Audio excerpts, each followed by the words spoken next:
future. There are no people. There are no people in the future. No people at all. There are no people in the future. Where did all my people go? There are no people in the future. Let me try my people call. Where are all my people?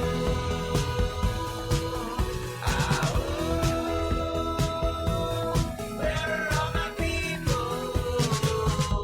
I guess I'll fly away now.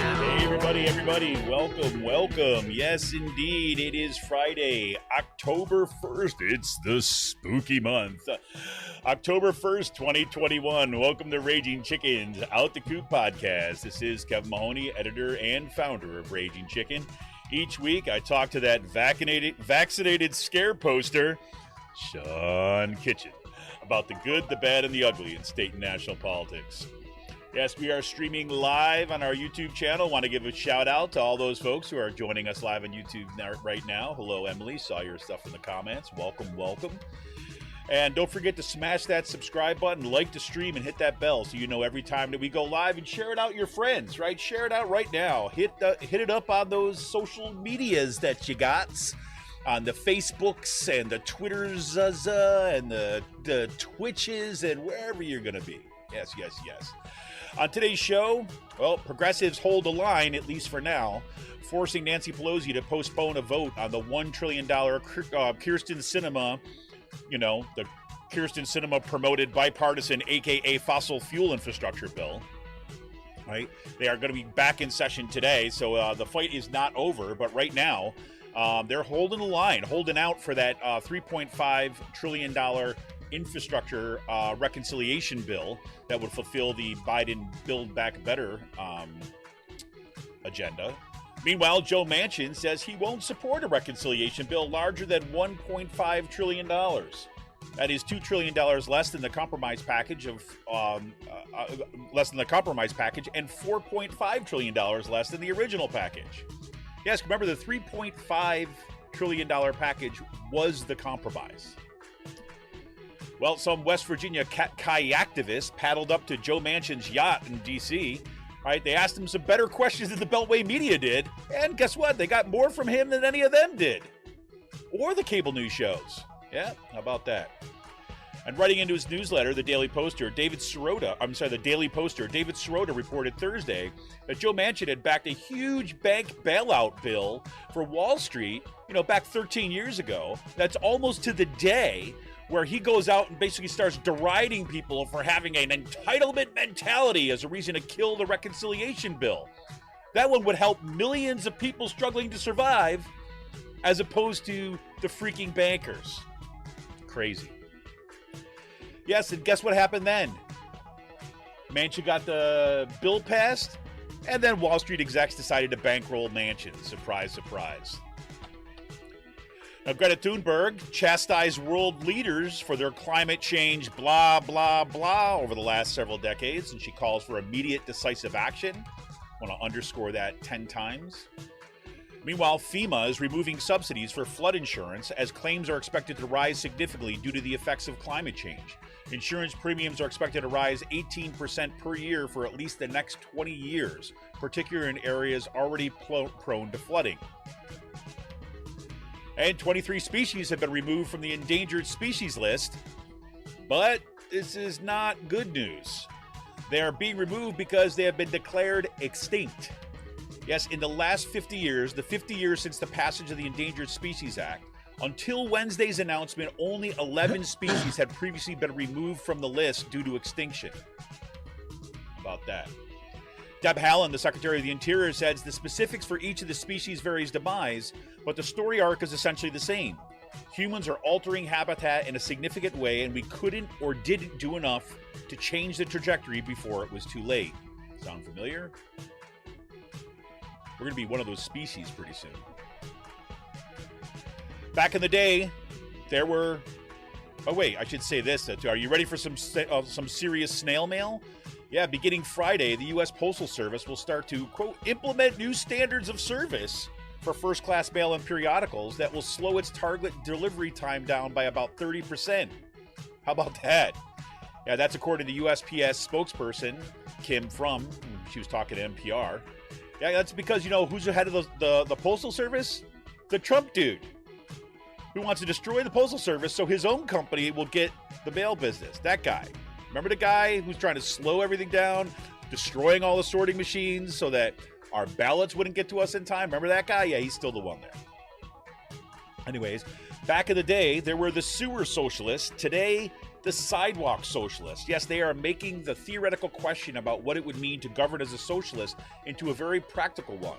Rebecca Burns of Indy's Times has a great article on the victories of India Walton in the Buffalo Democratic mayoral primary and over 60 DSA-backed candidates who have been elected to local office from Denver to Chicago to Knoxville, Tennessee. It's a great piece. Definitely check it out. And Supreme Court Justice and all-around horrible human being Brett Kavanaugh tests positive for COVID-19. Yes, that's just a few days before the new term begins. Now, before you Google it, yes, he's been vaccinated. Look, I just didn't want to get anybody's hopes up. All right. Today, a little bit closer to home, the PA House Republicans shot down their own school voucher bill. It's like the circle firing group. It's like, swear to God. They were planning on giving vouchers to parents of students who didn't want to wear masks and let them go to school districts or private schools that do not have masking requirements. But they blew it. House Republicans also advanced their voter suppression agenda. They voted House Bill 1800 out of committee and a series of constitutional amendments that would politicize the Secretary of State's office, mandate voter ID, and establish election audits and more. Gee, why would that be a problem? And about 3,000 people showed up in Harrisburg for a maskless super spreader pro-life rally. Sean didn't even want to get close enough to that for a Zoom lens, right? He said, nope, gonna check out of this one. My God, but tomorrow, women's marches are happening across the country, right? It's happening in Harrisburg tomorrow at 11 a.m., but you can look for a rally time and locations near you by going to map.womensmarch.com. That's map.womensmarch.com. Put in your zip code there. You can find what's going on. I know there's ones happening in Doylestown, right down the street from me, happening up in Allentown, all throughout the Lehigh Valley, happening all in Pittsburgh and Philly. Check it out. And Cyril Michaleko, right, he's got a new piece out called Central York High School Students Light a Path for Student Uprisings in Bucks County and across the Commonwealth. Here. Cyril's going to be back on for the Wednesday show next Wednesday. We're going to talk about that article and more, what these amazing students did at Central York High School, and a little bit about what that points to and what the students right here in Bucks County who are facing similar problems can learn from those students. And yes, speaking of the school districts in Bucks County, yes, I've started getting emails from the Penridge School District about how my kids are getting exposed to COVID. Just feels all warm and fuzzy inside, doesn't it? Yes. And today's last call, happy birthday to NASA. Yes. On this day in 1958, the legendary space agency was born on October 1st, 1958. Yes.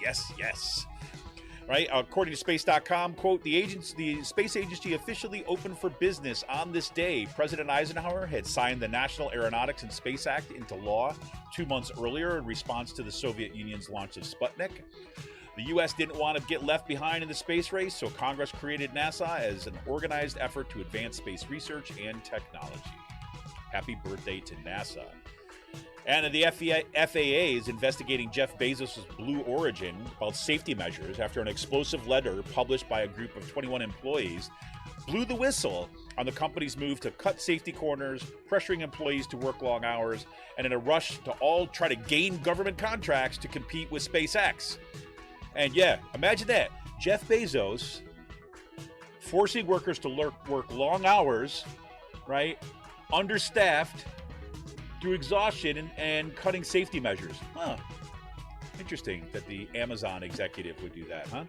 The letter also alleges that there is a toxic working environment at the company, especially for women. They say sexism was pervasive throughout the company.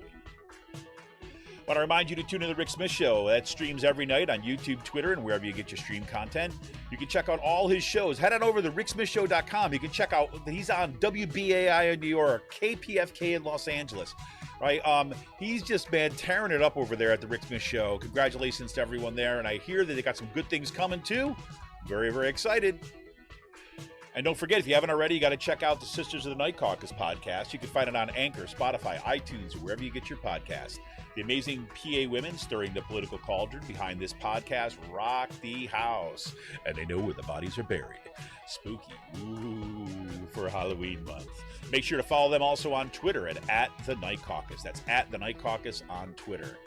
And attention, all you gamers out there, The Game Inn is a Quakertown-based black family-owned gaming store. They're friends of the show. They got everything for retro N64s, latest consoles, video games, platforms, collectibles, action figures, Funko Pops, you name it.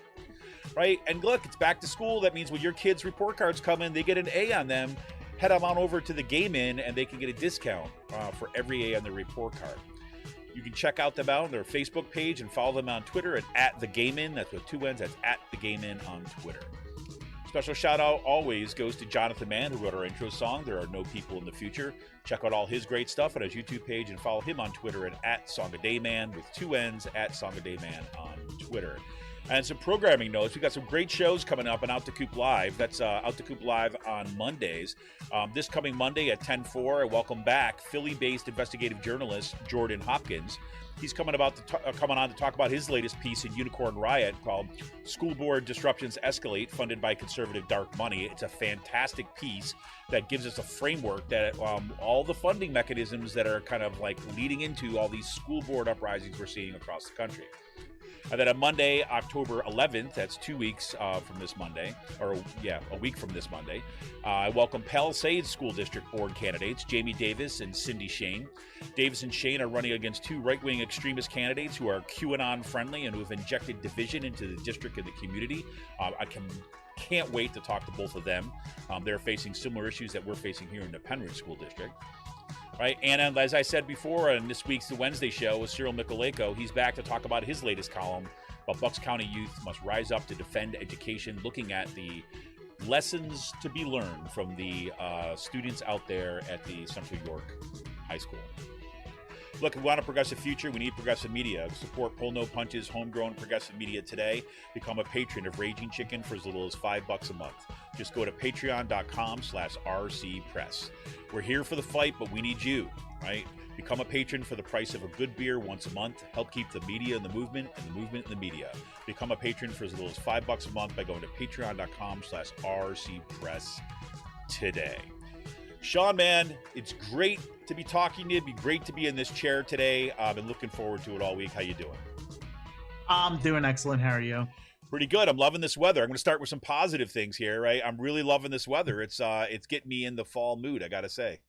No, same here. I I love wearing my hoodies. So I'm back to wearing my hoodies, wearing my sweatpants in my apartment and just like lounging around and not doing anything. So it's been nice. There you go. Lounging around, not doing anything, wearing a hoodie. That sounds like your sweet spot right there.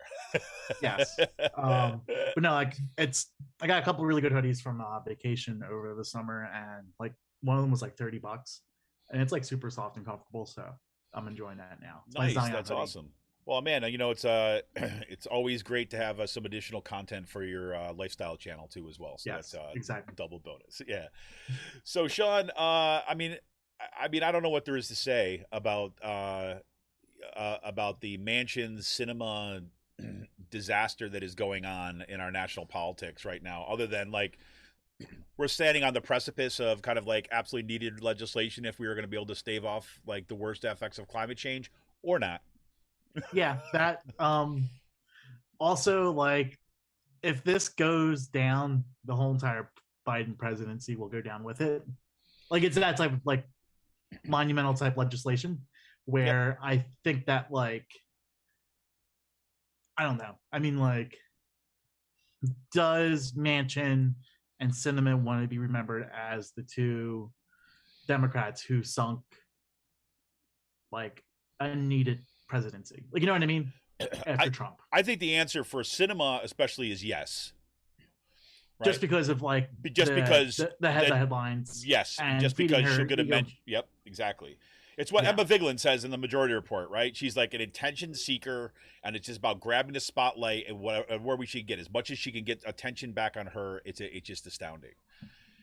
So it's like, and the fact that she has up until, I mean, again, I was reading headlines and looking kind of through up until this morning, she has not articulated kind of one iota of what she actually wants, right, in terms of negotiation, but she has been like holding fundraisers with some of the top corporate lobbying organizations in the country, right? So she's raking in cash at these kind of 1,000 to 5,000 plate kind of Also, dinners that and fucking fundraisers. internship she had, that was reported. Like, she went on a wine unpaid Yep. an internship with a winery that was out of state. Like, I mean, she's really doing things right now that's going to destroy her political career. Like, I think yesterday on social media, the Primary Cinema pack launched Yep. and is getting a ton of traction on social media. Like, she's really fucking around. And I mean, I don't think she cares. I honestly no, don't I think don't she think cares. she does care. And also, like, she's just a nihilist at this point. And I think that's okay. She just wants to be remembered as a nihilist. Yeah, I mean, Like, I don't. And I don't think there's anything else to it. And it's just like, yeah, like, no, I mean, it's like, yeah. I mean, look, I look at it like this, like, look, and Manchin, I'm sorry, Manchin is just as bad, right? I mean, it's like, Manchin is just as bad as, like, he tries to play this off, well, West Virginia went for Trump by 30 points, so I've got to do X, Y, and Z.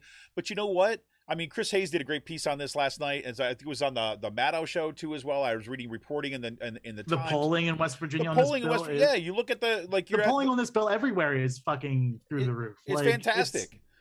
It is one of, like, yeah, I mean, it's polling at like 70, 75, like 66, 70% straight across in the West board. Virginia, like right? I mean, like, yeah, the minute that West Virginia, it polls about 48%, right?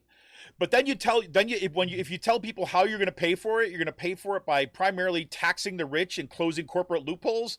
Then it goes up to like almost 80% support, right? They're like, yes, right? Because like we're like West Virginia, like we're a poor state, right? Tax the bastards, like so that we don't. Yeah, and like you're poor for a reason because of like the exploitation of the natural resources in your state by the coal companies and like the coal barons over the past like 200 years. Which is where Joe Manchin makes a ton of cash. Yes. Right. But I mean, yeah, you know, this is what when people, I have to say, one of the worst parts about this, right? Well, I mean, there's lots of bad parts, but the worst parts about it is like watching some of the, say the cable news coverage, especially, or news coverage of Joe Manchin and of this infrastructure bill and the reconciliation bill fight, right? There's like two notable things. One, they've just like bought the line, hook, line, and sinker about Manchin kind of being like, you know, politically vulnerable and you could understand his moderateness and things like this. When meanwhile, it's like the surest thing that he could do to get himself reelected. He's on a fucking yacht. Like, he's on a yacht talking to people in kayaks, right? And the surest way he could get himself reelected is to back that freaking bill. I mean, saying like, how it's for West Virginia. It's one of the most like politically fucking beneficial bills he can campaign on. You're just like, there's no moderateness to this. No, I mean, it's like I hate how people buy like, oh, he's a moderate. No, he's fucking bought and paid for it. Yeah. He's on a yacht. There's nothing moderate about showing up to DC in a fucking yacht. Like, well, and he's apparently that's where he lives. Yeah. Did you see that? You see the what the yacht's called to? What? Almost heaven. Right? He's like, I'm almost cashed in, baby. I don't know how you can kayak to that thing and not throw a fucking Molotov cocktail at it. Like, I'm sorry. I'm not advocating for property destruction, but like, well, let's put it this way. That's probably a good reason that you, or I, for that matter, should not kayak to his yacht. Yes. Right? That we'll stick in this nice little safe space and talk about it. No, I just don't understand, like, the fucking opulence of, like, being on a yacht. Yep. And to remain way up above, instead of coming down to talk to people, to remain like, you know, some of you may die. Here, let me just throw out some coins. Like, exactly. Exactly. It's like, I cry for you, Argentina. Right? It's like, you know, it's like, I mean, come on. If that's like not a like advertisement of why we need socialism, 100%. I mean, like, there you go. Yep. Like, just, yeah. I mean, like, and also, like, if that's like not, I mean, that's also an example like why my generation is so open to socialism, and generation like younger generations, like because like we're getting fucked. And this guy's I'll on a say. yacht. Like, yeah, I mean, yeah. So It's really something. It's really something. But let's just be clear what the stakes are. I mean, the stakes for this are absolutely huge. Just as Sean had just said, I mean, if this goes down, if they don't get this reconciliation bill, or no, you got Manchin coming out say that he's only going to deal with like a $1.5 trillion reconciliation bill. That's as far as they'll go. But let's be clear, that is so insufficient for what we need to do. I mean, and this is why I look at that bipartisan bill. I just call it like the fossil fuel infrastructure bill, because you cannot do the kind of necessary climate mitigation stuff that is needed to be done with a $1.5 trillion, as well as kind of, to use the Biden words, build back basically kind of like a caring infrastructure, or kind of social safety, or kind of the social infrastructure that has been decimated over the past 40 years. I mean, you can't do it. So you get a chance. You get your opportunity then. If you do that reconciliation bill, you have to pick winners and losers. You have to be able to say, okay, like, yeah, we're going to pick this thing and we're not going to do this other thing. So who's going to suffer is going to be how the game plays. Or you can do it all, but do it all poorly, right? Because you're going to be insufficiently funded. And that's where we're at right now. And if the thing doesn't happen at all, look, you might as well just, freaking, cash in your chips, man. Freaking game over. Right, game over for the Biden thing. And like, there's nothing then that will get us the climate mitigation stuff that is necessary in order to meet even like eensy weensy teeny weeny goals directed towards getting us off the the carbon pipe. But yeah, I'm telling you, man, it is something. But you got to give those kayactivists some credit for that wonderful little video they took of Manchin from his castle window, kind of waving down to the poor peons, I'm surprised he didn't like pee on them while he was up there, literally. But but they're good for them. Good for them. It's like what Rick says. There's like it ain't golden showers of like honey or. Yeah, exactly. Yeah, exactly. When we talk about trickle down, right? That's not rain. That's not gold that it was trickling down on you, right? Yeah, that's literally like people like this dude just pissing on us all. So I mean, we'll see. I mean, I don't know how much more you can say about this other, because it's out of our hands. People are doing great activist work, and kind of call your legislator, especially kind of in the House, to make sure that they're shored up. Make sure if you're in Pennsylvania, make sure you're calling Casey. I mean, Casey's already on board. Let's be clear about this. But the more that they're going to hear from people that are being outraged, the better. So you do this, and I'll tell you this: do check out that primary Sinima pack, because she's got to go. And we've got to really kind of take seriously a serious kind of progressive candidate in West Virginia going forward too, as well. Not one of these kind of like hand-picked, poll-tested, consultant-picked candidates going up against Manchin. No, we got to have a progressive and primary that bastard too when his turn comes around. So there we go. I mean, the other disturbing news. I mean, this is why I put all this stuff on climate too, as well as you got the United Nations General Assembly happening this week. You got Greta Thunberg there, kind of giving a speech, basically chastising like world leaders on climate change. Basically said, yes, you've said, build back better, blah blah blah, right? Net zero by 2050, blah blah blah. That's all you've given us are words, right, with no action, right? And she's 100% right. And this is where we've got to be. It's infuriating. It's infuriating. But, and then to see that news about these 23 species removed from the endangered list and kind of declared extinct is just it's just one of those markers, right? That this is what we're talking about.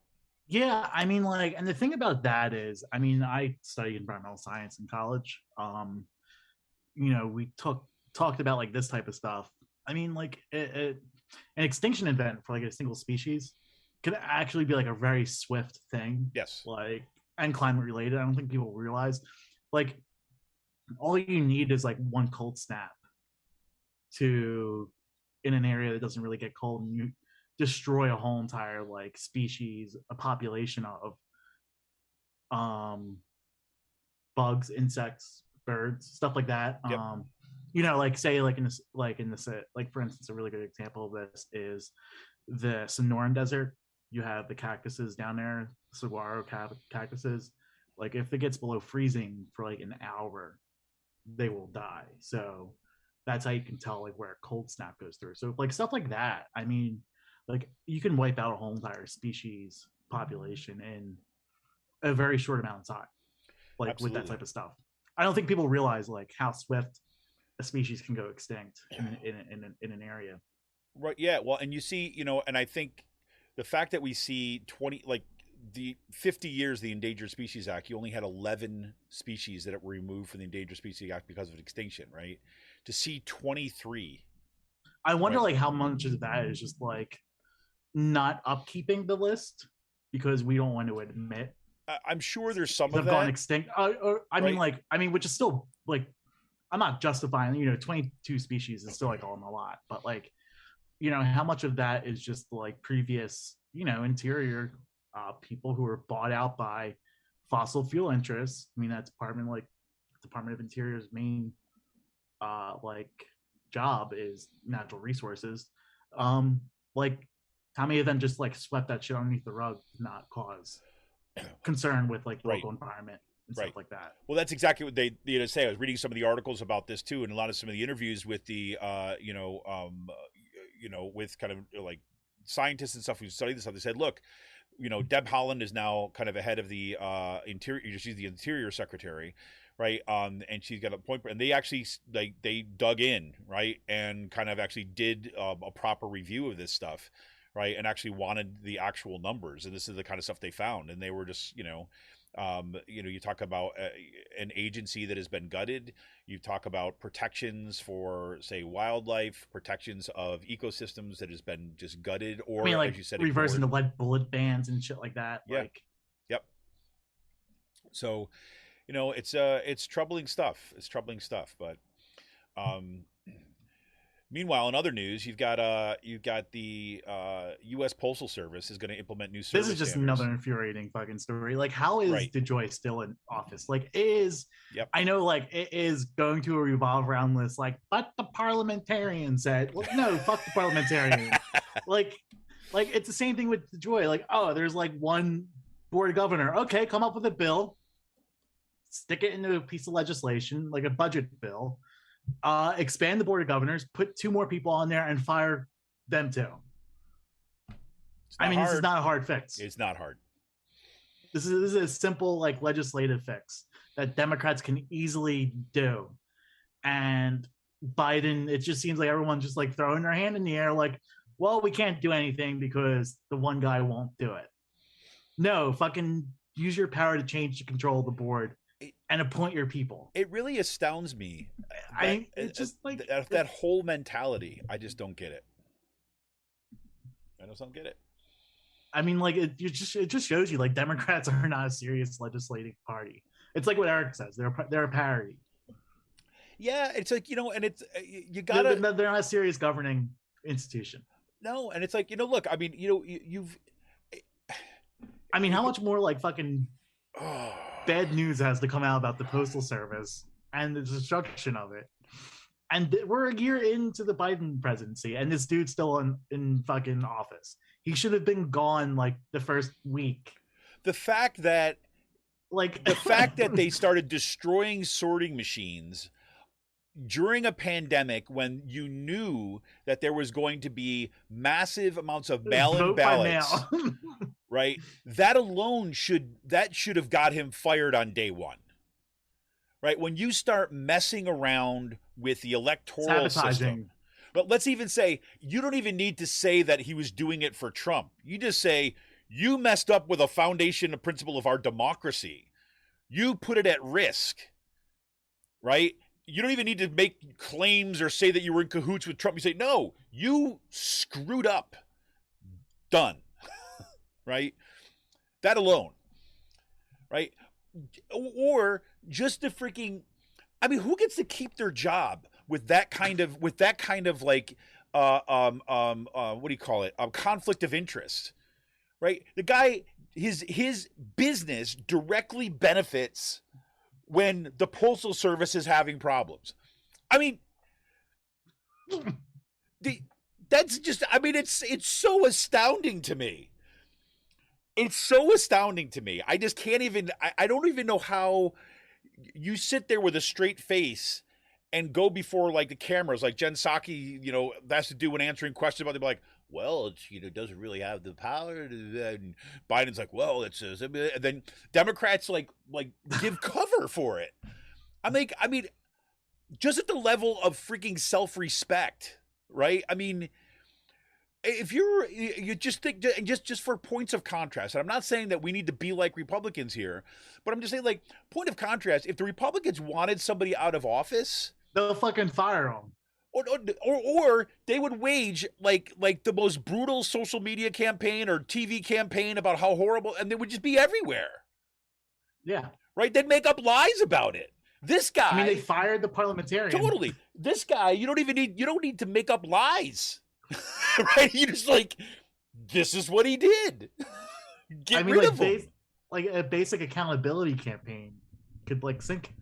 Just like, it's really remarkable, Sean. It's just really remarkable, and it's like it's infected, you know. And again, it's like I hate being in this position, right, where it's like, look, we're finally seeing, right, some like progressive caucus that is kind of like, you know, exercising its spine and kind of like working its muscles again to stop the atrophy, right? And kind of realizing, oh, look, we've got enough people here that I actually want to like, you know, put together a team this year instead of just kind of like, you know, take our lumps and come in last and go for the, you know, banquet at the end of the season, right? But no, you got to actually like a much more muscular progressive caucus there that is actually like highly capable, like organizing focused. They're still in the minority, but it's like, just as that starts to happen and gain some steam, it's like the worst things in the world are coming our way, and the leadership is still in a position where it's playing a game that was like back at the beginning of the 90s, and it's screwing everybody. So I mean, I don't know, man. It is something.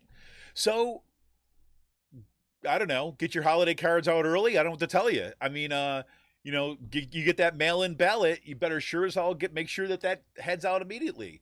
If you still subscribe to actually, like, you know, actual magazines or newspapers. I do, actually. I have fucking magazines coming. Exactly, right? Be prepared to read things that are about a month out of date now, right? Because by the time it gets to you, you know, it's going to be whatever. How am I supposed to keep up with my fashion with all those, like, magazines coming in late and everything? Exactly. Right. Well, no, I mean, actually, look, the only magazine I do get is my photographers, Professional Photographers Association magazine, and that thing is worth like the $25 a month that I paid to be a part of that. Also, the camera insurance, but no, I mean, like, yeah, it's just gonna come weeks late.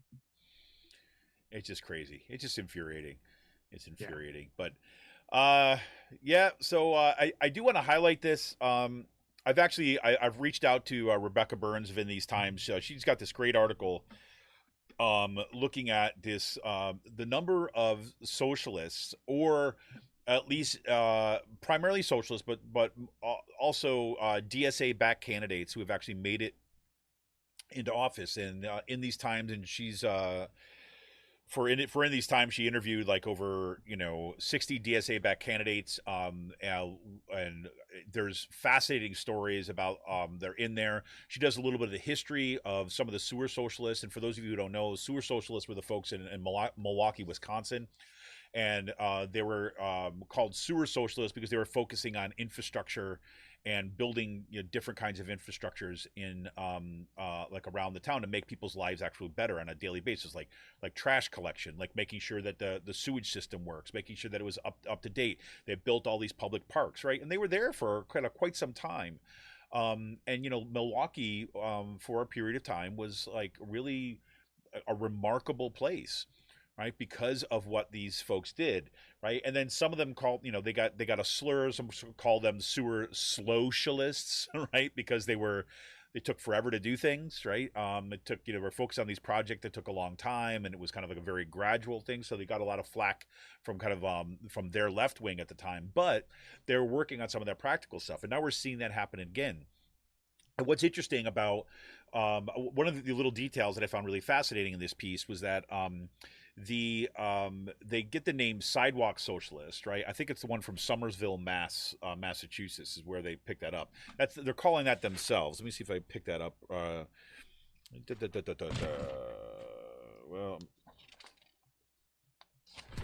I'm not going to be able to find it right here real quick. But so basically, I believe it was Somerville, Mass, where they're starting basically a sidewalk snow shoveling municipal program, right? Because they're basically saying, like, look, why is it that we have plowed streets that are available for cars, yet the sidewalks, right, especially for elderly folks, right, folks who are poor, who don't have cars, right, the sidewalks are not cleared as part of a public service. It shows you the privileging of the auto vehicle as opposed to walking in the city, right? And so they're putting together a program to do just that kind of stuff, right? So that when it snows out, that you're going to have people going out, and like a lot of people hired to do this, right?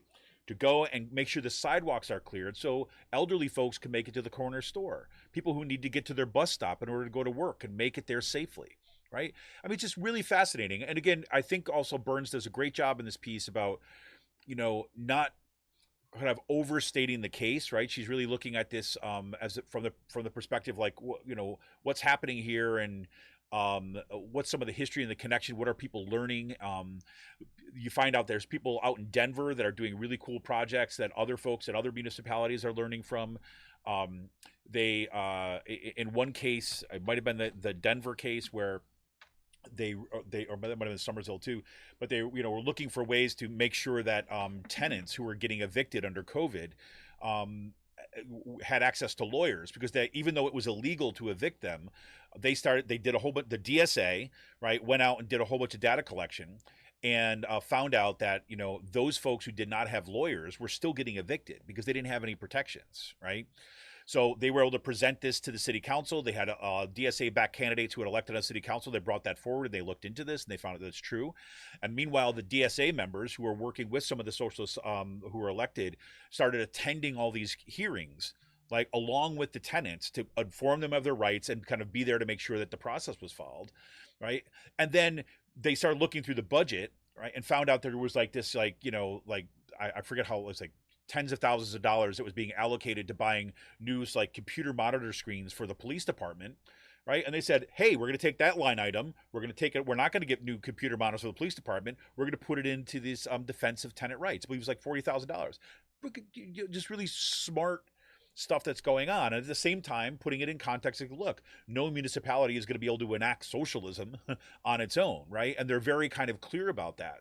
But it's just kind of this, like, really, really good and smart article and stuff. So I've reached out to her to see if I could get her on the show too as well. I think it would be just some a kind of amazing conversation to have right here, especially as we've seen, the takeoff of DSA in the Lehigh Valley. We've seen it happen in the kind of central PA and Philadelphia, obviously, Pittsburgh, obviously, and just some absolutely fantastic work. So kudos to that. Check it out. Check the link in the today's show notes if you want to check out that article from Rebecca Burns from In These Times. It is called Meet the New Generation of Sidewalk Socialists. So do check it out.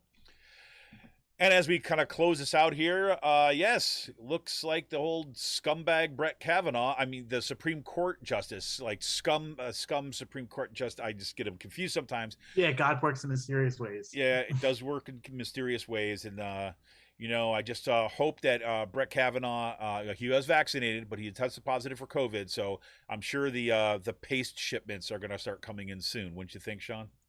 Yeah.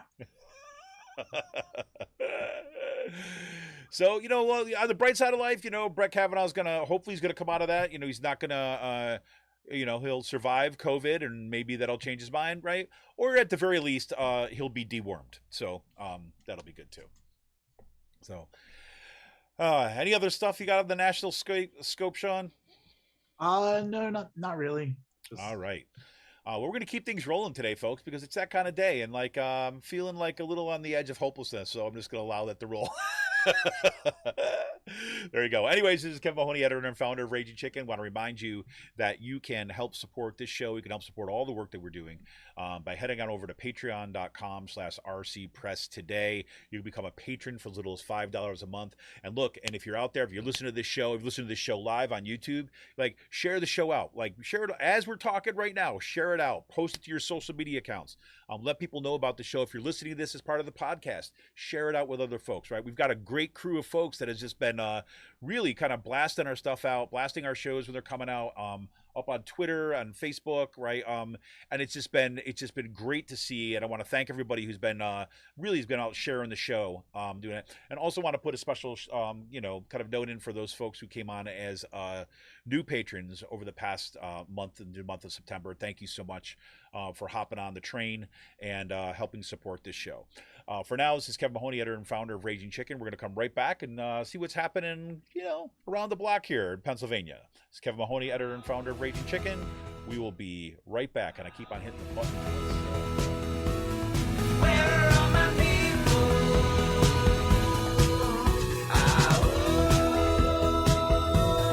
Where are my people? I'm Rick Smith, and this is Labor History in 2.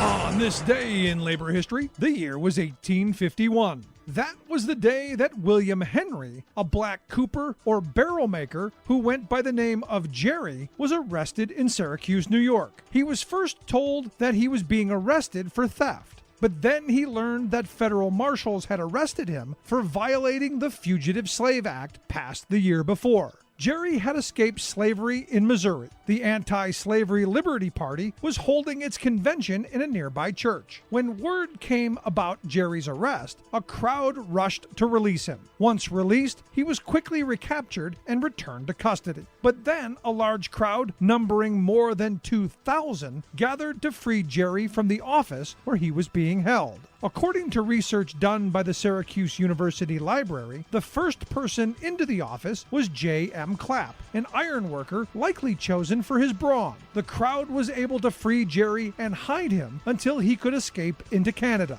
Clapp also had to flee to Canada to avoid arrest along with 8 others. 19 people were indicted for participating in the rescue. Only one person was ever convicted, and he died before he could appeal. In turn, the abolitionists won an indictment against the marshal who had arrested Jerry. They charged him with kidnapping. Although the marshal was acquitted, it gave the abolitionists a chance to publicly challenge the constitutionality of the Fugitive Slave Act. Each year until 1858, a Jerry rescue celebration commemorated the event. Abolitionists referred to the, quote, Jerry level as a standard for justice. In 2001, a monument to the rescue was dedicated in Clinton Square in downtown Syracuse. Labor History in 2 brought to you by the Illinois Labor History Society and The Rick Smith Show. For more information, go to laborhistoryin2.com.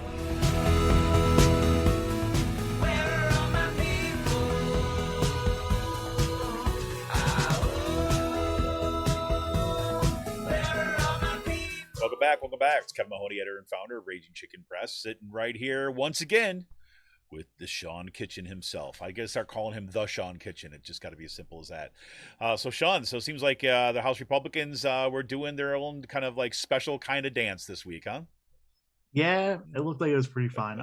So apparently the Republicans were trying to push a school voucher bill again this week, because that's, there's never the dull moment to exploit a crisis for your Can't you just imagine the conversation like that? I'm saying, like, hey, I've got an idea. Right? It's like a flow chart. It's like step 1, step 2, voucher bills. just like I don't know, like Black Lives Matter, like riots. Let's just promote vouchers. Which is what they were doing last year. Like at one point. Hey, if the only tool you have is a hammer, Sean. Swing away. Everything looks like a nail. Keep swinging. Yeah, but no, exactly. So the Republicans, they had a voucher bill that was going to allow students who did not want to wear masks get vouchers to go to a different school district or different schools that did not have mask mandates. I mean, like, your face is like, it's just like, I mean, for everyone else, this seems crazy. Yeah. And it is crazy. But like, this is like what normal looks like in Harrisburg. Yeah. I mean, thankfully, I mean, the Republicans, like their own members shut down this amendment, which like, they shot it down by like 10 or 15 votes too. That's so just like, kind of like, that's remarkable, right? I mean, because you're not talking about like, the Republicans have a large majority in the House to begin with. That's what I mean. I mean, that's pretty remarkable Yeah. that you've gone so far off So the rails. fucking absurd. Yeah. I mean, seriously. Yeah, like I don't think I remember seeing a school voucher bill like this get shut down. Well, they get shut down a lot, but I mean, yeah, like they immediately like broke for session. They immediately went to caucus, and then canceled voting for the rest of the day because there was the celebrity softball game was happening at on Harrisburg City Island. It's between the two. Crazy. I did not go to it, but yeah, like the celebrity like yearly like the legislative softball game, and yeah, I mean just the bullshit that happens here in Harrisburg is just like, like they literally canceled voting for the day so they didn't miss the fucking softball game. Well, it is a kind of a like an annual kind Which of is a moment good of thing. bipartisan glory, right? Yeah, so I shouldn't belittle that much because I actually don't think that's a bad thing, right? I actually don't think it's like a bad thing to have just kind of some like normal interactions as part of a routine and things like this. The only problem, but and I can only say that when you think about that game in the complete abstract, right? But once you put it into context, it seems like yeah, actually crazy.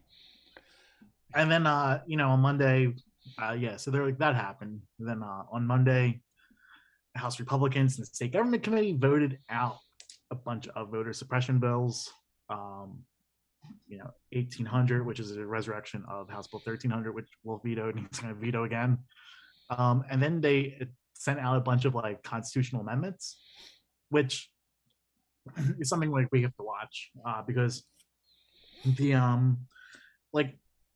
Republicans want to use the Constitution to permanently change, right, or like this extremely anti-democratic maneuvering that exploits like a low turnout election to permanently change law in Pennsylvania, and law that you cannot repeal, or a law that is extremely hard to repeal because you have to go through the constitutional process.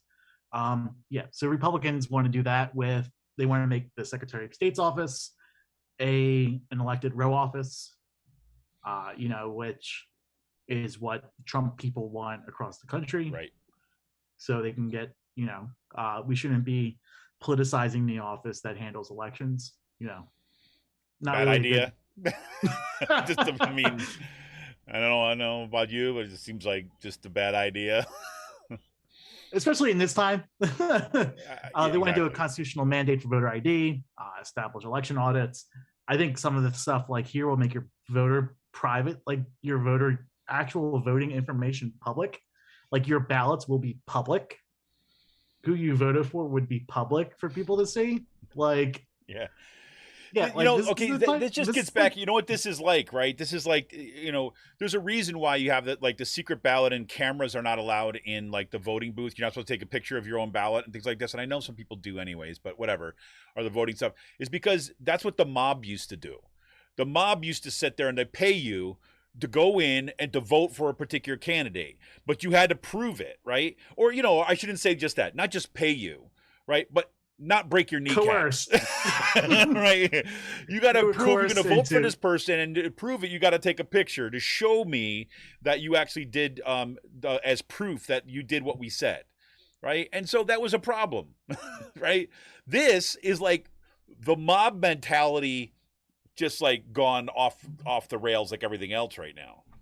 Yeah, I mean, this is just as like the fucking like the the audit, the fake audit stuff that's happening with the voter information. Like, come on, we really going to be given, like, they really want to give your voter information to over 9 million people, over like Sidney Powell and stuff like that. Like, it's something, man. I'm telling you. yeah. There was a really good point made by one of the House Dems, a couple of them in the point. Joe Webster, who's from the Southeast, he called it a constitutional amendment crisis that we are currently in Pennsylvania, and I feel like that's a really good way of describing it. Republicans winning statewide offices, especially the governor's race prospects, is looking pretty slim for them with Shapiro running, and then in general because of numbers. Like the largest decreases we saw with the census came from these parts of the state that these Republicans are from. Like, and yeah, so it's about power. Yeah, it's about holding on to power. 100%. 100%.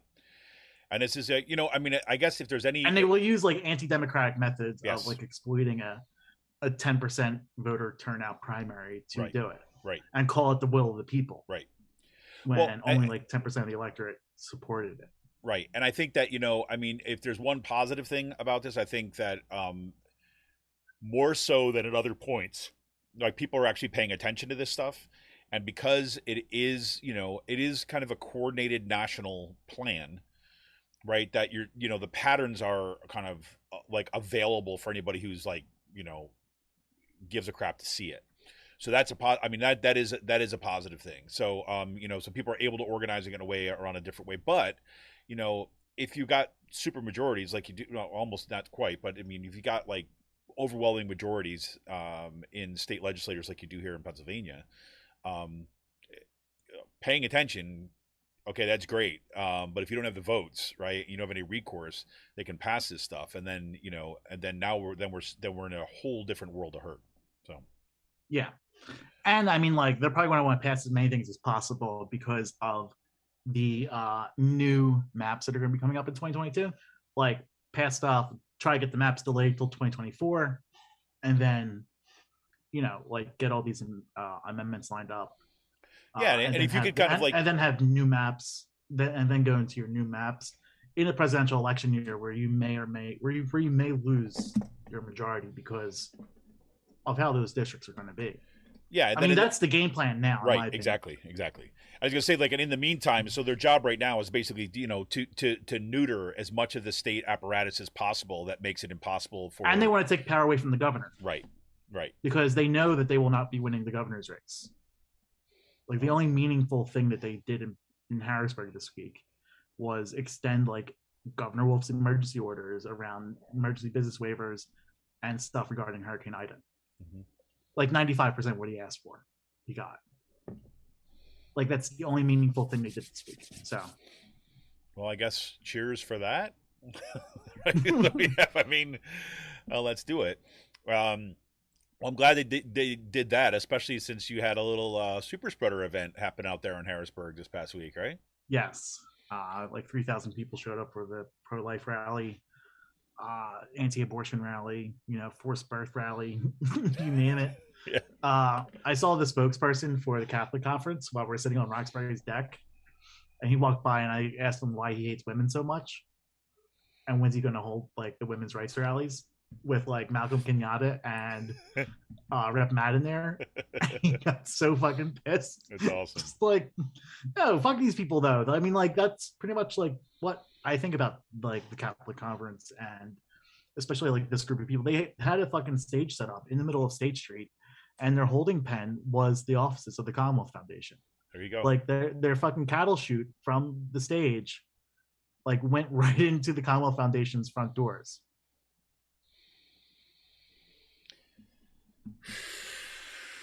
Crazy.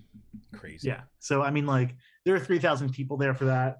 I did not say I got out of there, but I don't blame you, because look, like if this is like on the side over here, right? If this right here is the kind of the right wing ideologues and nut jobs, right? And over here, and those over here, and then over here we've got the the anti-masker, anti-vaccine conspiracy theorist, the Venn diagram kind of looks like this at this point. Sorry for those people who are just listening. It was. But so here's the thing about this rally. Like, okay, so the thing that like got me about this, 3,000 people showed up. They packed themselves into like fucking buses. So this is the scene. They all came down unmasked in these buses, packed like sardines, like no seats available on these buses. During the middle of this Delta breakout, had the rally on the Capitol steps, you know, screaming. There was one kid in his shirt, like unmasked, unvaxxed, unafraid. Just like, yep. Like, no, and I mean, like, how many of these people are going to get fucking COVID? I mean, they went back on their buses. They didn't stay. Well, no, then they went inside the Senate. They went inside the Capitol building for 2 hours and had all the like Senate security guards and House security like locking down their offices. They were not allowing people in these fucking offices, like, because they're spreaders. Just like even the Republicans are like, the fuck are you people doing in here? So, well, you know, at least they know, Sean, that they'll have pie in the sky when they die. So that's yeah, that'll be good. But no, I mean, like, how many of these people are gonna be sick and dead within a couple weeks because of like, that's the tragedy, right? I mean, that's the you know, like at least a handful probably will be. Who yes, of course they will be. Of course. Like that just alone, and then that like spreading that back out in their communities, if it's not even like there right now. I mean, like there are hospitals all throughout South Central Pennsylvania counties actually that don't have any beds available right now. Like, I mean, we're seeing stories of people dying who need like kidney dialysis treatments but couldn't because every bed was taken up. It's horrific, man. It really is. You know, you know, we've talked about this before. I mean, I have a tough time at some points just kind of being like, all right, you just go all into a room together and let's just get this all over with. You just go all in there, right? You just cough on each other. You do all that kind of stuff. I mean, we'll lock the freaking doors and we'll see how many of you come out. You could do your little freaking like, you know, whatever. You're kind of like whoever survives, the stronger, fittest, whatever you want to talk about. But also, like, seeing the stories of like negative partisanship around this, like people aren't getting vaxxed because liberals are getting vaxxed. Like, it's like remarkable. It's remarkable. The negative, and then like, well, you saw the Chris Hayes thing this week, right? Yeah. How they're just like fucking spamming people with emails about not getting vaccinated and not being masked. Like you're you're killing the people that are giving you money. Yeah. I mean, look, you know, I think this is horrible to say, but it's like, you know, it's the only thing that's going to get us out of here. You know, it's like the virus got us here and like the ideologies have kept us here. And now the virus is the only thing that's going to potentially get us out of this. Right. And what I mean by that is like, the one thing that has been, if you look at following the numbers on the COVID cases, you know, the numbers have been dropping. Right. And they've been, I mean, not to like a safe level, right? But, you know, this has been a pattern. We talked about this like a while back. There's a pattern we saw with the Delta variant that it would burn through. It burns through populations so quickly. And, you know, and in some places where you had high levels of vaccination, right, that the spike would be kind of shorter but we have so many people to burn through here. Right. We're just like coasting at like 5,000 cases a day right now in Pennsylvania, like for the past like week or so. I mean, like, yeah, it's just like shit's going to add up soon, like with more people dying. Well, that's exactly it. And you have, the thing is that you have something like in, you know, if you look at the U.S., and here's the thing, right? You have the case, it's really uneven too. You got the U.S. as a whole, right? This is, you look at New York Times statistics here. The U.S. as a whole, we see the 14-day change. There's been a kind of like a negative 26% change, right? So that's significant and that's positive. But then you look in Alaska, right, which is the last thing you've seen an uptick of like 75% increase. I mean, like right now in Dauphin County, I'm looking at numbers. We're like numbers we've seen back in January, like on the downslope, from January, and the numbers up here are still going up. Right. And so then you have, we can look at these numbers, this is what I mean, is like, I have very, I wish I could say I had a lot of hope that people are going to start doing the right thing, but I just don't see it. And then did you see the health? Or go ahead. No, go ahead. What were you going to say? The Department of Health released data this week, COVID data or vaccination data based on political districts here in the state. Oh, I didn't see that. No. Yeah, this on Monday, which came out some pretty interesting stuff. Like the lowest rate vaccination rates in the state's Brian Cutler's district, in the House Speaker. The House fucking Speaker's district is the lowest. I mean, like, that's pretty remarkable, in my opinion, just because, like, you're part of leadership and you should be encouraging your constituents to get vaxxed and you're not. Yeah. And that's just reflected on you. Like, you know what I mean? Yep. But yeah, some of the most vaccinated cases, well, outside of Philadelphia, because Philadelphia didn't release their data for that stuff because of like the issues with their data system. But like Allegheny, Dan Miller, is the highest like vaccinated rate in the state, and some Republican counties around that Republican districts over there too.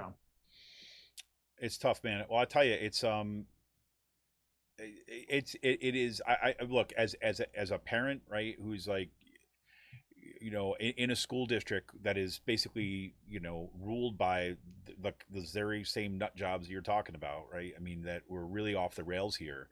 I don't know if you saw this week, but in my school district, I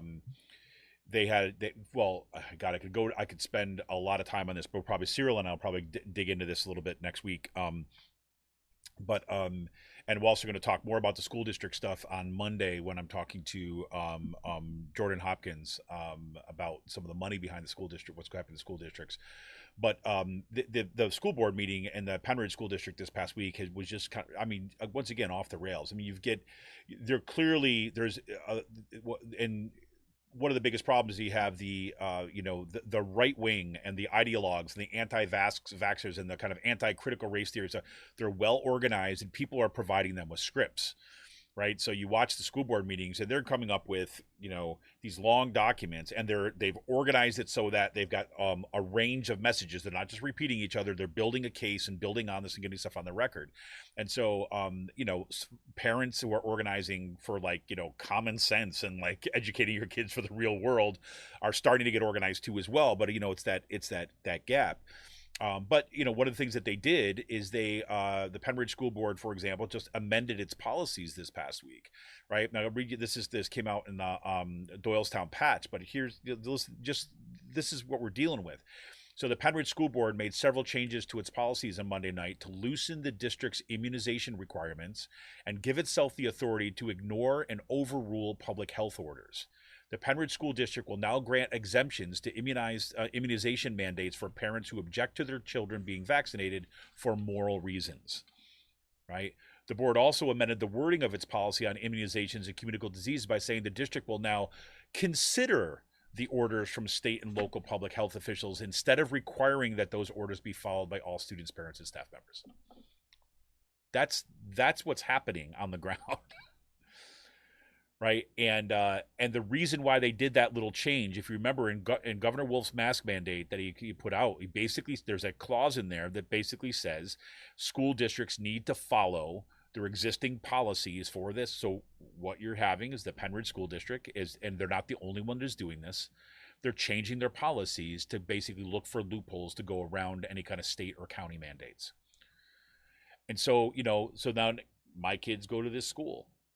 Right? We got our first letters this week that your kid may have been exposed because a kid was in school with symptoms, right? And now they've tested positive, right? But there's still no mandate. And you have no idea about whether the kid involved, right, was wearing a mask, or if their parents kind of put in one of these kind of like bullshit objections or exemptions just because they said they didn't want their kids wearing masks based on nothing, right? And so then now here we go. Now you spend, this is the psychic toll of every single day of basically then having to navigate like the testing regimes, how long we have to wait to get him tested to see if he's actually kind of been exposed, right? Because it's not just it's not just him, right? So if he comes and he contracts it, my daughter is not old enough to get the vaccine, right? So that puts her at risk,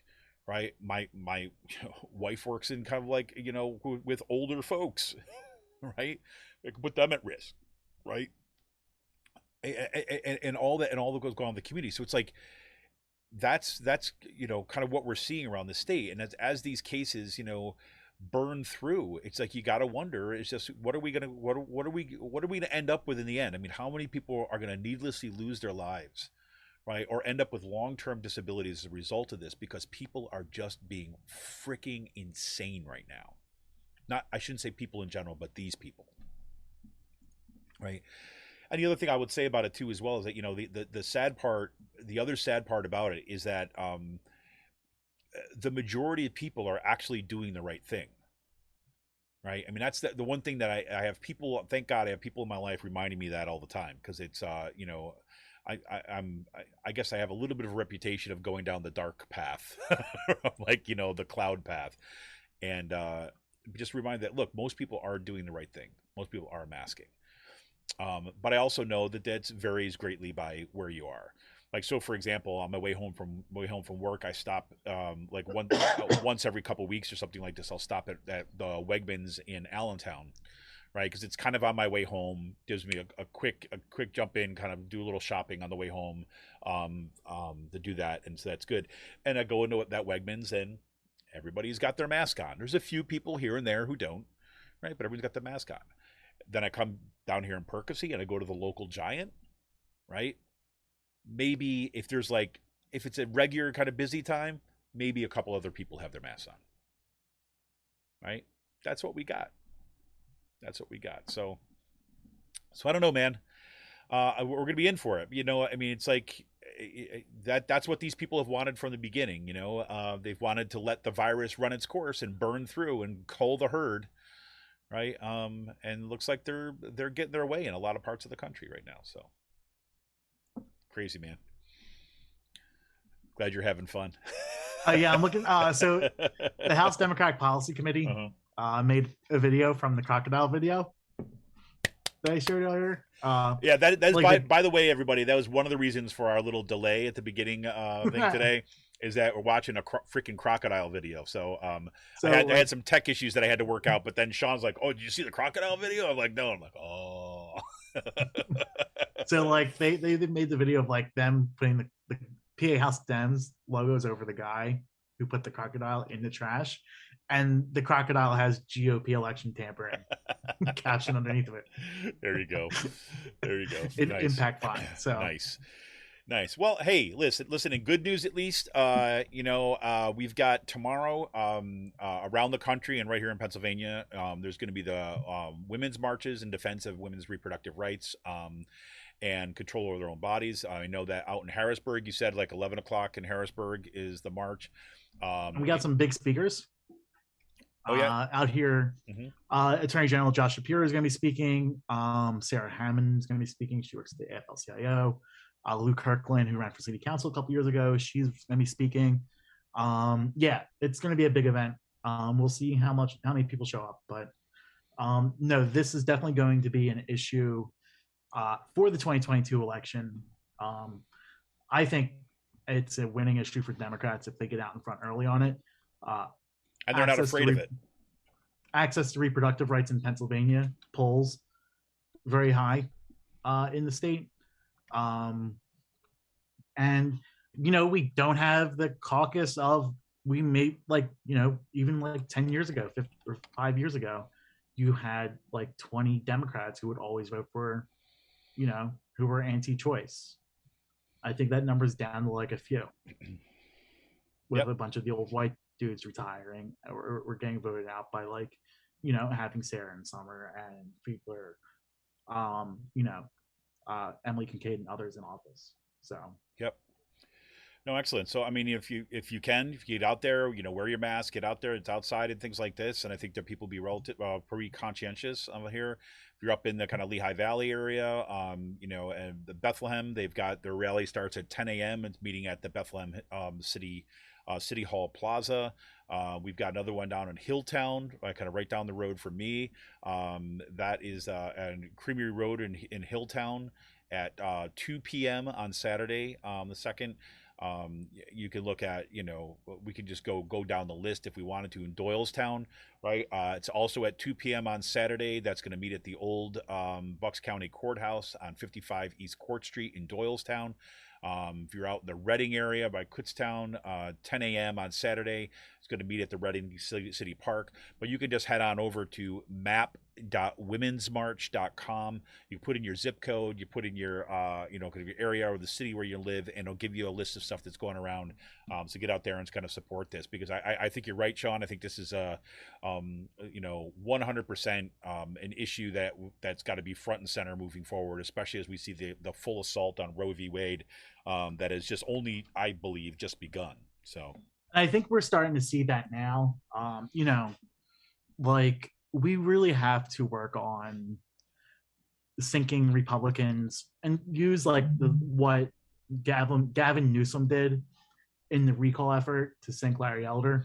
I mean, that was going to be like a failed proposition from the start, but like once he started defining who Larry Elder was and connecting him to all the crazy policies that come straight from groups like the Commonwealth Foundation and stuff like that, having a zero minimum wage is like a pretty standard talking point for Republicans. Like, I think just like using those negatives, or not negatives, but like you start using that stuff against them, like their own words.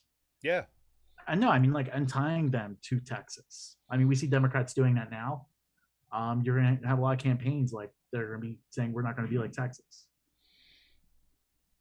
Yep. Well, there we have it. So we'll see that. Hope to see people kind of out and about then. We just finding out that, let me just check this out real quick. This is a meeting taking place on the infrastructure bill. House Democrats meet as leaders race to secure a deal on Biden priorities. She says that they're on a path to pass the infrastructure bill today. So what that's going to mean, what's going to be really interesting to see here is Nancy Pelosi going to try to recruit Republicans, right, to support that bill to get it past the progressives in the House. That's going to be a fascinating move. Amazing. Yeah, I mean, I don't know if that is going to happen, but unless there's been some so make a bill shittier. Yeah, I mean, look, like, what concessions are you looking for at that point? You got to wonder. Says those talks, which also include Senate Majority Leader Chuck Schumer and the White House, already resumed earnest on Friday. White House officials met Thursday evening in Manchin's office along the Capitol with Sinima, but the West Virginia Democrat appeared unmoved after their meeting. Those centrists want the bipartisan infrastructure bill to pass the House, but are less keen on the sweeping spending care of the $3.5 trillion. Well, we'll see. Pramila Jayapal said the resolution is not here in this caucus. The resolution is with the two senators and the rest of the 98% of the Democratic caucus, Jayapal said, noting that she's been in touch with the White House multiple times since last night. I feel very confident that we're going to be able to deliver both these things, but you're going to have to give us some time because it takes time to put together these kind of transformational investments. I mean, we'll see. I mean, this kind of stuff, you don't know what's coming out of people's mouths, how much that is designed to try to push people in certain directions, how much it reflects what's going on here. But I just wanted to give that a check-in before we moved into today's last call for here. So we shall see, Sean. We shall see. So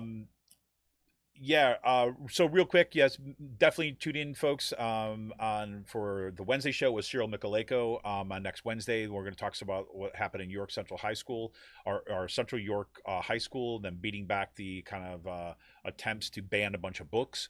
And then on Monday and Out the Coop Live, we're going to be talking with Jordan Hopkins about the kind of dark money behind these crazy school board kind of candidates I don't even know what to call them. Everything the craziness that's happening in our school boards right now, we're going to be talking about on Monday there too as well. Anything else going on PA you want to throw me before we go to this week's last call? Nope. I All don't right. think I have anything else going on. Fantastic. All right, we'll be back right after this quick break. We're going out. I don't even know what's wrong. It just happened with my mouth all of a sudden. But we will be right back after this quick break with this week's last call. Talk to you in a minute. Where are my people?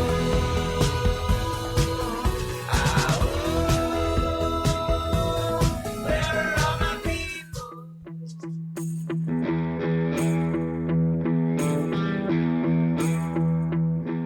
This is Kevin Mahoney, editor and founder of Raging Chicken Press.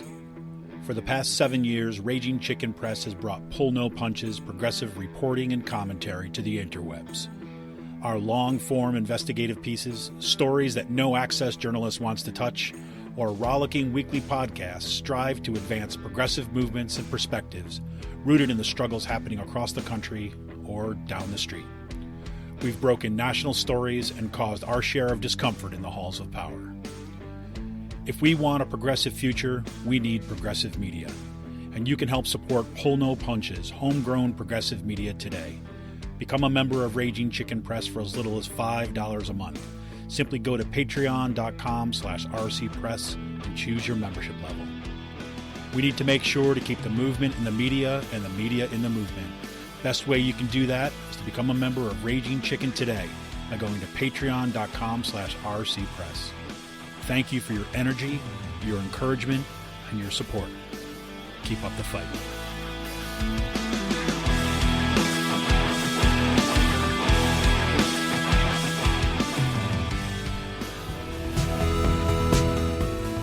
Where are my people?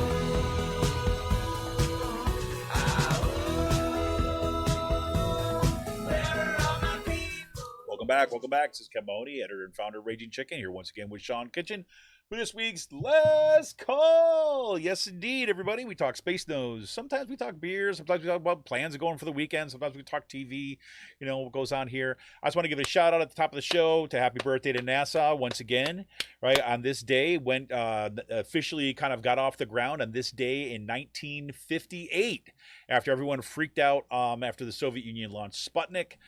They started NASA, and then here we are, legendary space agency. Happy birthday to NASA.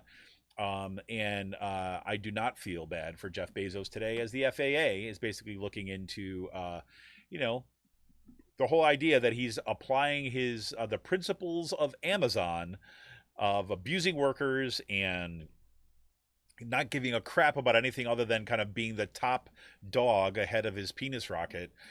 Jeff Bezos, they're looking into that after allegations of rampant sexism, right, and a toxic working environment, cutting safety corners, and all sorts of stuff. So that's looking in that. It was a letter that was signed by 12 employees. Well, I said 21. I'm sorry, 21 employees. But most of them were unnamed because they were worried about retribution, but that kind of made itself out. So that was always interesting to see. Sean, what do you got planned for the weekend? I know that you were talking about heading out to the Women's March, but I got other stuff happening for the weekend?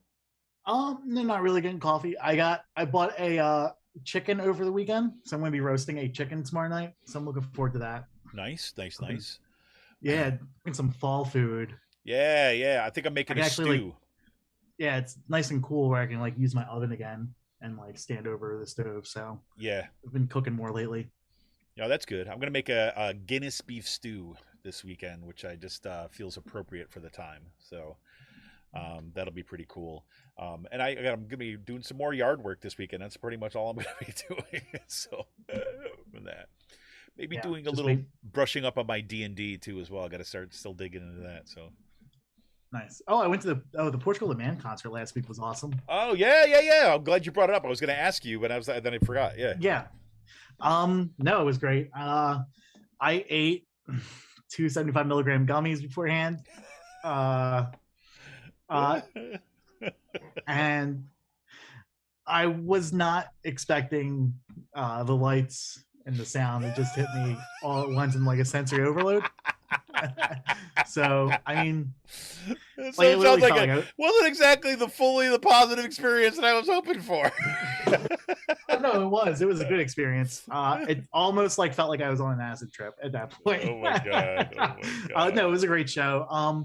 Like excellent show, first concert since the break. Well, since like the pandemic. They like played all their good hits. What I love about Portugal and Man, what they do a lot is like they do like a lot of older covers. So, and they'll do it in like they'll throw a cover of like the Rolling Stones into like a breakdown of their own song, and then go right back to their own song after they're done the cover. Oh, that's cool. So they did that like with "Give Me Shelter." They started off the concert with Native American or people from the Three Rivers Council in Pittsburgh. Mm-hmm. They're Native people who were from like the Caribbean, and they were explaining.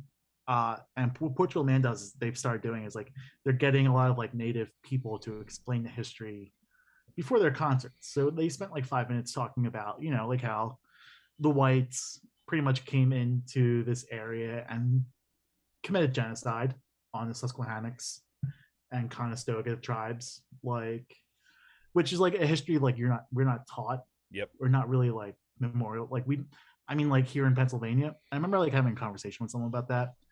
Just like the lack of tribes in Pennsylvania, and just like, what are you talking about? Like they're from the Southwest, like, you know what I mean? So there's a lot of like reservations, and like, yeah, that's not happening here on the East Coast. Like, we killed them all. Yep. So I mean, like, but like, so there was that. The show was awesome.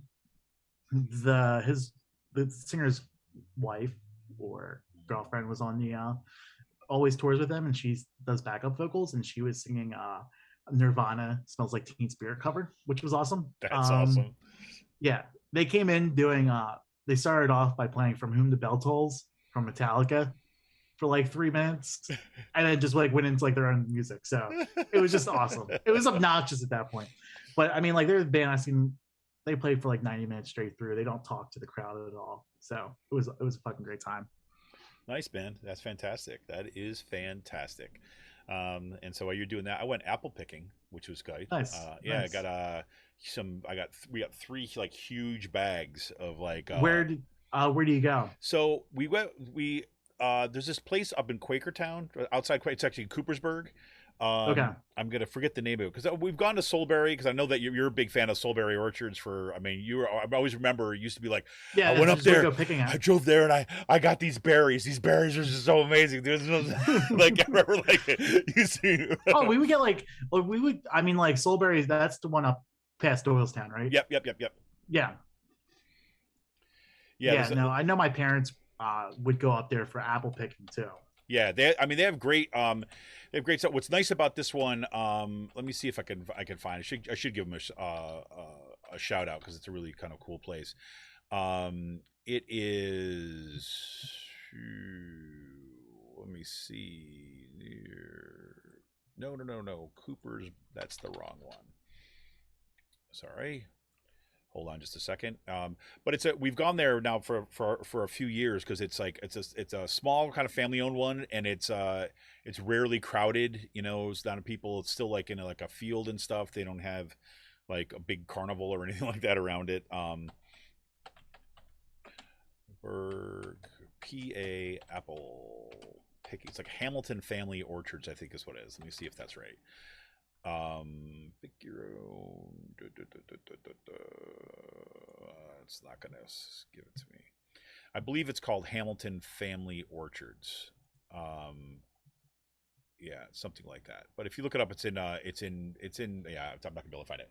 It's up in Coopersburg, just kind of north of Quakertown, a little bit off the beaten path and stuff, but it's nice. It's beautiful back in there too as well. It's we got a couple big bags of Honeycrisp apples, and then got some mixed of like Jonah Golds and Empire and things like that. So, like, I've already made some applesauce. Going to make some apple crisp this weekend. Things like this. So I love this time. I love like fresh apples. When I grew up, there used to be this place in Utica called Twin Orchards, and it's now a mall. Yeah, exactly. But we used to get these, big cardboard bushel of apples right at this season, and we just keep them in the garage. And on my way to school every day, I used to just go out and just grab an apple, right, and just kind of like have a nice fresh apple on the walk to school in the morning. It was just freaking awesome. So I'm looking forward to it. So, anyways. So just that, and just have to get to a little bit of What's that? D&D? I don't know. It's just a player's handbook for something or something. We can do a little of that. I never got into that. I don't know the point of Dungeons and Dragons. So it's a lot. It's a lot of fun, actually. It's if you think about it, it's like collaborative storytelling is really what in the best case scenario, right? I mean, some people just play it for like the hack and slash kind of stuff, but if you have like a really good DM or doing a good campaign, you got characters who are into it. It's like collaborative or collective storytelling, really what it is. So kind of fun. So did you see that death rates in the rural area is now twice that of those in the urban? Yep. I mean, I'm just looking at the COVID numbers right here by county, and just like I'm living in one of those counties where we're gonna have higher COVID cases now within the next week or two than there were before January. Before the we're gonna be peaking in the January, past the January spike. I know. In this part of Pennsylvania. It's just what I mean. It's like it's really it's depressing. I don't know what else to say. I mean, and I should say this too as well. It's like it's like I just I talked a little about this on the Out the Coop Live this past week, but it's I go from home, right, where I'm in the midst of this insanity, and the school board has gone off the rails, and I have to worry every day if my kids are going to be safe, and feeling like pretty powerless, right, like on a daily basis to do this stuff, and it's infuriating to me. I don't like being in that situation. It's not that I'm not doing anything, but it's just like the kids still going to school, and then I drive for a freaking hour a day to go to Kutztown, and it's the same thing there, right? I mean, I've got students like sitting in my classes coughing up, like sneezing into their masks and everything like this. I'm like, I think well, let me be clear. I think the vast majority of my students are like super conscientious and like, and things like this. But it's like, what are you going to do? We had a story from a faculty member today, right? Or this morning, as my friend Mike, right? He sat there, met in office hours with a student, right? The student had missed some classes, right? Because that student had been out and was waiting for a test to come back for COVID, right? And tested negative for COVID, right? So the student came into office hours trying to make stuff up, right? So he sits there and, she's still kind of like sniffly and things like this, right? Later on that day or the next day or something like this, she says, or I don't know if it's he or she, but the student said, oh, I thought I should let you know that I just lost my sense of smell and taste. Right? And this is like after that's negative. Yeah. Yeah. No, I mean, like, and after a session of like in an office, right, reviewing stuff. I mean, there's nothing that you can do. And it's and at least I can say here in Percy, there's a parents group that are kind of, I think, as outraged and concerned and are organizing, right, around school board members and things like this. When I go to my place of work, it's like everybody is just at least the faculty members seem overwhelmingly just resolved to just like grin and bear it, I guess. I mean, it's depressing. And, I mean, there's students are organizing right now at Kutztown, because there's a lot of students, especially who are, have disabilities, right, or are kind of at high at risk, are really now finding out that they don't feel comfortable being in these classrooms. They thought that, okay, yes, I'm going to be safe. Like, I have students that I haven't seen now for like a couple of weeks, and they stay in touch with me, but they're like, I'm not going in that classroom. Right? It's like, I mean, and I'm not blaming them. So I don't know, man. I don't know. We're in for the ride. We're in for the ride. So Yep. I'm going to go try to Crazy enjoy my train. weekend and kind of like and not think about this stuff for a little bit, which is I mean that's a fantasy, but you know, that's what I'm going to do. But I think I'm gonna go get a burrito. there you go, man. I'm going At to go the make market. myself some food and then I'm going to think about you know, maybe going for a long walk or something like that. Not to end on a depressing end, but it is beautiful weather. Get out there, get outside, but stay safe, everybody. Seriously, and take that, you know, opportunity for, you know, to take care of yourselves and be kind to each other in the midst of all this. And you know, I'm going to say that to be kind to each other, right? Recognize we're all going through this stuff, but you know, be ruthless, as Michael would say. Be ruthless to the systems, right? Be kind to each other. All right, this is Kevin Mahoney, editor and founder of Raging Chicken. We are going to get out of here. Hope you all have a good weekend. Stay safe, stay in the fight, take care of each other, like I said. Sean, man, have an awesome one. I know that you're going to probably like checking out your concert schedule coming up here pretty soon, so there you go. I'll be going to Menzingers. Woohoo! See ya!